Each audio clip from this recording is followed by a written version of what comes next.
திருவாரூர் மாவட்டத்தில் பாசன தண்ணீர் வராத பகுதிகளுக்கு வேளாண்மை துறை நடவடிக்கை எடுக்க வேண்டும் என விவசாயிகள் கோரிக்கை விடுத்துள்ளனர். மேட்டூர் அணையை ஜூன் 12ஆம் தேதி தமிழக முதலமைச்சர் திறந்து வைத்தார். இதனைத் தொடர்ந்து திருவாரூர் மாவட்டத்தில் நீடாமங்கலம் மூணாறு தலைப்பு அணைக்கு வருகை தந்த தண்ணீர் திருவாரூர், மன்னார்குடி, திருத்துறைப்பூண்டி, நன்னிலம் பகுதிகளில் உள்ள ஆறுகளில் விவசாயத்திற்கு வந்தடைந்துள்ளது.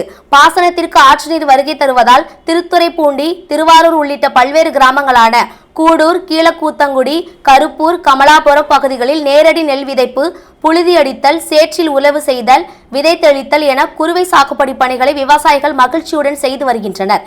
மேலும் வெட்டாறு, வெண்ணாறு, வெள்ளையாறு, சோழசூடாமணி ஆறு, வளப்பாறு, முடிக்கொண்டான் ஆகிய ஆறுகளில் பாலம் கட்டுமான பணிகள் நடைபெறுவதால் ஒட்டக்குடி வாய்க்கால் பகுதியில் தண்ணீர் வராததால் பெருந்துறைக்குடி ஊராட்சி, கடம்பக்குடி விவசாயிகள் கவலையடைந்துள்ளனர். வேளாண்மை துறை விவசாய பணிகளை கண்காணித்து நடவடிக்கை எடுக்க வேண்டும். அரசு விதை பண்ணைகளில் விதை நெல் கிடைக்க நடவடிக்கை எடுக்க வேண்டும். விவசாய கடன் மற்றும் குறுவை தொகுப்பு திட்டம் அனைத்து விவசாயிகளுக்கும் கிடைக்கவும் நடவடிக்கை மேற்கொள்ள வேண்டும் என கோரிக்கை விடுத்துள்ளனர்.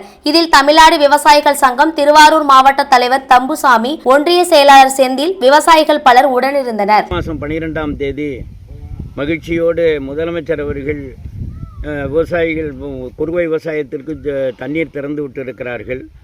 எல்லா காவிரி டெல்டா விவசாயிகள் மத்தியில் இது வரவேற்பு அதிகமாக இருக்கிறது. விவசாய பணிகள் இன்றைக்கு உழவு பணிகள் மேற்கொண்டு எல்லா பகுதிகளிலும் நடைபெற்று வருகிறது. சில ஆறுகளில் தண்ணி எல்லா ஆறுகள்லேயும் வரல. சில ஆறுகளில் வருது. இப்போ பாண்டையாத்தில் வருது, வெட்டாத்தில் வரல. அதேமாதிரி வெட்டாத்தினுடைய பாசன பகுதியாக 18 வாய்க்கால் பாசன பகுதி முழுவதும் இப்போ விவசாயிகள் எதிர்பார்த்துக்கிட்டே இருக்காங்க. தண்ணி வரல. அதுமாரி சில பகுதிகளில் விவசாயம் நடைபெறுது. சில பகுதிகளில் விவசாயிகள் ஏக்கத்தோடு தண்ணி எப்போ வரும்னு ஏக்கத்தோடு பார்த்துக்கிட்டு இருக்காங்க.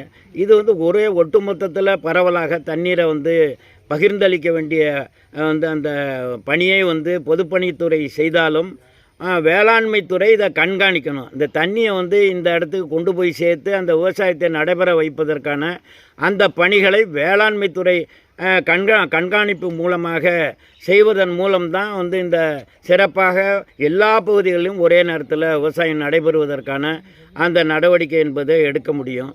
அது சில பகுதிகளில் இப்போ இது மாதிரியான வித்தியாசத்தில் பணிகள் நடக்கிற போது வடகிழக்கு பருவமழை முன்கூட்டியே வந்ததுன்னா முன்னாடி உள்ள விவசாயம் செய்த அறுவடையை செஞ்சிருவாங்க. பிறகு அது காலதாமதமாக விவசாயம் செய்யக்கூடிய பகுதிகள் தண்ணீரில் மூழ்கி இன்றைக்கி விவசாயிகளுக்கு பாதிப்பை ஏற்படுத்தும். அதில் வருவாய்த்துறை மூலமாக பயிர்க்கடன் பெறுவதற்கு முன்கூட்டியே எல்லாருக்கும் சிட்டாடங்கள் வழங்கி பயிர்க்கடனை வழங்குவதற்கு நடவடிக்கை எடுக்கணும். விதைகளை தனியார்கிட்ட கிடைக்கிது. இப்போ நம்ம வேளாண்மை துறை இதில் டெப்போவில் இல்லை. இதெல்லாம் வேளாண்மை துறை தீவிரமாக கண்காணித்து பரவலாக எல்லா மாவட்டம் முழுமையும் இருக்கக்கூடிய அனைத்து டெப்போக்கள்லையும் இந்த விதை கிடைக்கிறதுக்கான நடவடிக்கை எடுக்கணும். இப்படி செஞ்சால் தான் நம்ம விவசாயத்தை சிறப்பாக செய்து உற்பத்தியை வளம் பெருக்கி நம்முடைய மாவட்டத்தில் ஒரு வருவாய் அதிகப்படுத்தி தேவைகளை பூர்த்தி செய்ய முடியும். இதுக்கு மாவட்ட நிர்வாகம், வேளாண்மை துறை, அதுமாதிரி பொதுப்பணித்துறை எல்லோரும் இணைந்து தீவிரமாக கண்காணித்து இந்த பணிகளை மேற்கொள்ள வேண்டும்னு கேட்டுக்கிறோம்.